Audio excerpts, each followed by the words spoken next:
Hello, welcome to our video on the 100 watt transmitter. As you can see, the AC enters here and you can see it's all suppressed. This is to stop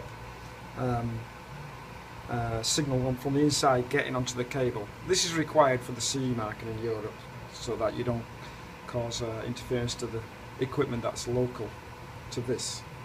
It's basically for EMC compatibility. Cables come down here. There are two power supplies inside this. There's one at 15 volts which powers the PLL driver. It powers the driver on the amplifier here, and it powers the two fans and this little ancillary board here.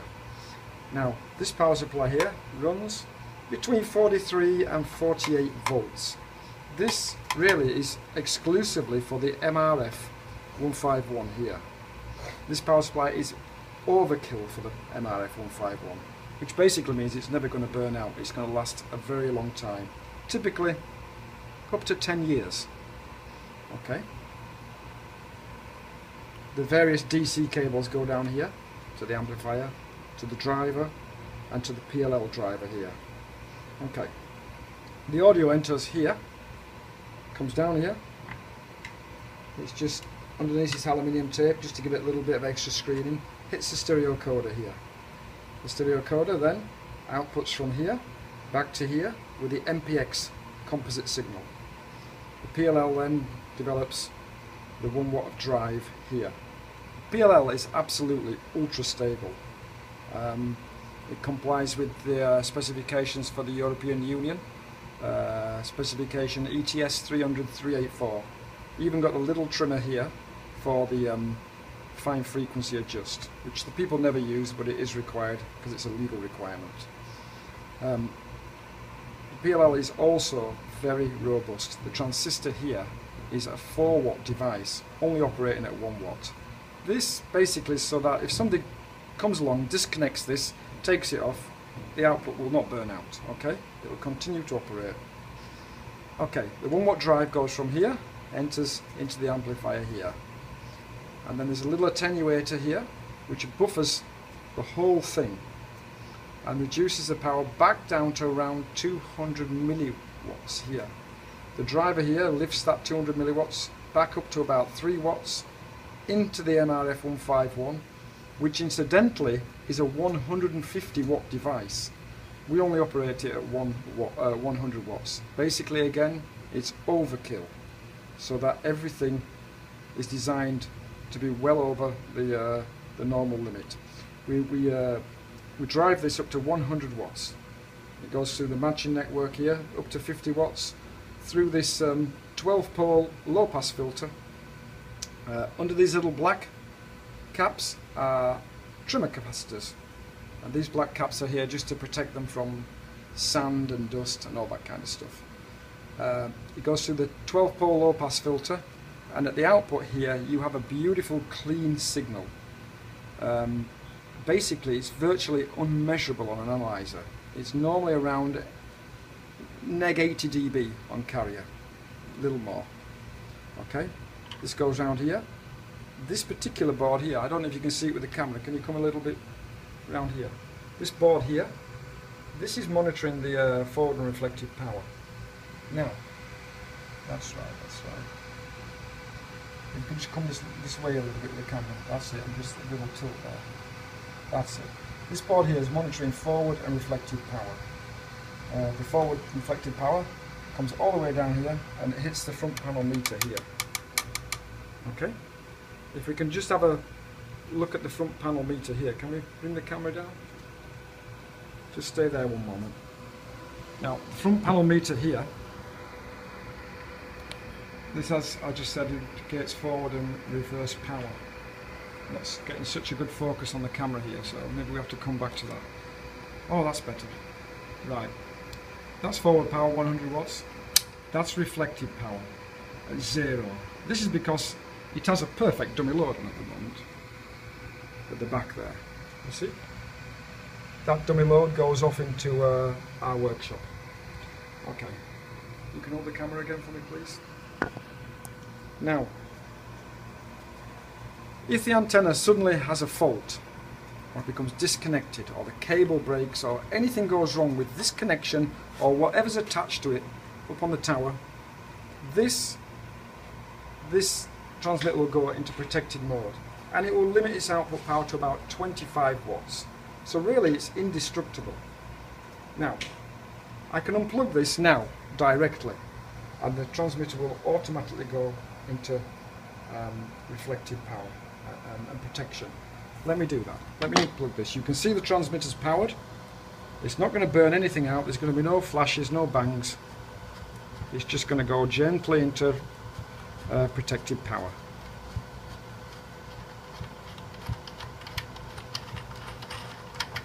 Okay. Okay, you can see everything's still okay. Let's have the camera and come back down to the front panel here now. Now look. You can see now. Get the thing to come in focus.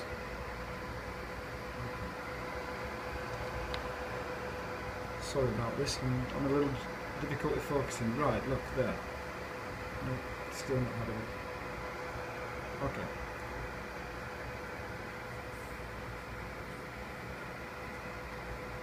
Sorry about the picture quality here, I just don't seem to be able to get the camera to auto-focus on the meter.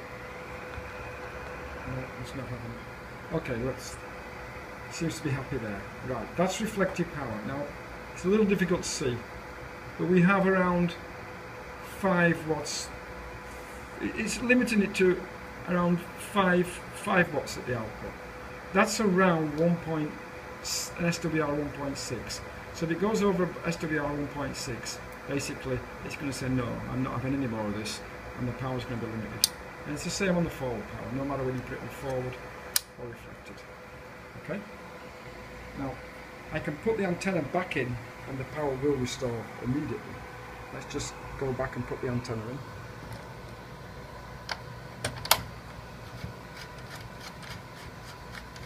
Okay, you can see that now. And let me go back to the front panel to show you.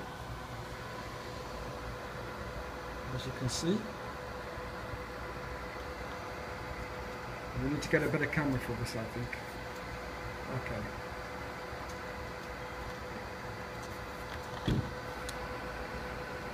You see, that's the reflective power, and that's the forward power. So the forward power is restored. Everything's running beautifully. Now, I don't know if you've purchased our transmitters in the past, but our 100 watts used to be quite noisy. They had great big fans on them.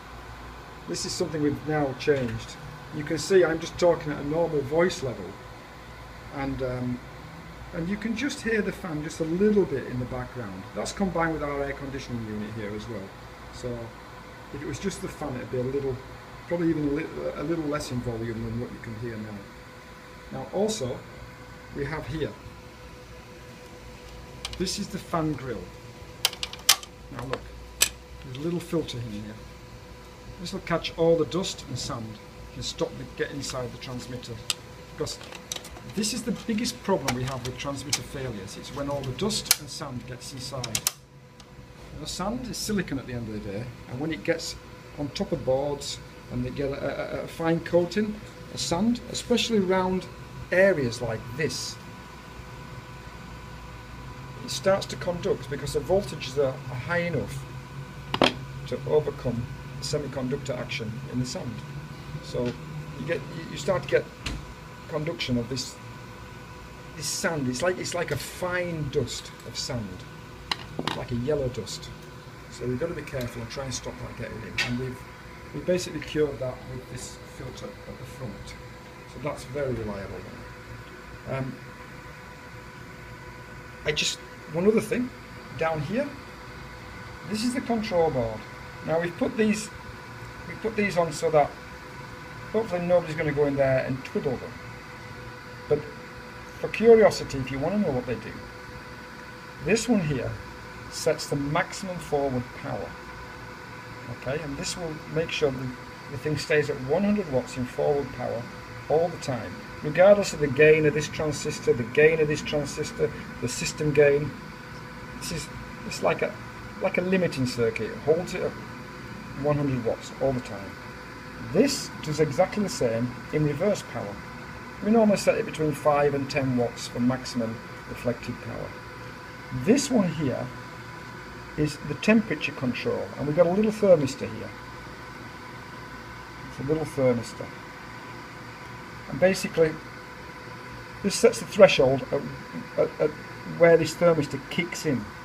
Now, that's basically there because some clients, they will put this on the floor of the studio, they will never clean it, and this fan here will get full of sand and will block, and then there'll be no airflow. Okay, when this happens and there's no airflow, this little boy down here will get hot, and then the power will reduce, and it'll reduce down to maybe 50, even 25 watts in worst case scenario. The customer will contact us and say, my transmitter's not working, it's only doing low power. We'll say, have you cleaned the fan? No? Okay, you need to clean the fan. Okay, so that's a nice little feature we recently added.